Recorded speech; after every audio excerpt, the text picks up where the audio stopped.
তেলিয়ামুড়া মহকুমায় বৈদ্যুতিক লাইন সম্প্রসারণে বহিরাজ্যের ঠিকাদারি সংস্থা L&T এর বিরুদ্ধে গুরুতর অভিযোগ তুললেন এলাকাবাসী। অভিযোগ, খুঁটি বসানোর পর অল্প সময়ের মধ্যেই সেগুলিকে বেঁকে বিপজ্জনকভাবে দাঁড়িয়ে পড়েছে। স্থানীয়রা জানান, খুঁটির নিচে নিম্নমানের ঢালাই, কম সিমেন্ট, নিম্নমানের পাথর এবং অতিরিক্ত বালু ব্যবহার করা হয়েছে। এতে খুঁটি নড়ে পড়ে অবস্থায় রয়েছে, অথচ সেগুলিতে বৈদ্যুতিক সংযোগ দেওয়া হচ্ছে না। এই অবস্থায় জনবসতি এলাকায় বড় দুর্ঘটনার আশঙ্কা করছেন সাধারণ মানুষ। দ্রুত তদন্ত ও সুরক্ষা ব্যবস্থা গ্রহণের দাবি উঠেছে এলাকাবাসীর পক্ষ থেকে।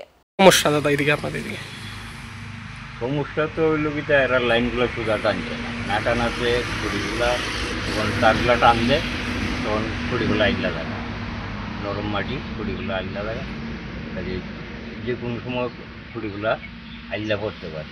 আইলা পড়তে পারে যদিও কেবল কাঠ, তারপরে তো খুঁড়ি তো যে কোনো মানুষের উপরে পড়তে পারে, বাড়ি ঘরও পড়তে পারে তারগুলা ছুটে পড়তে পারে।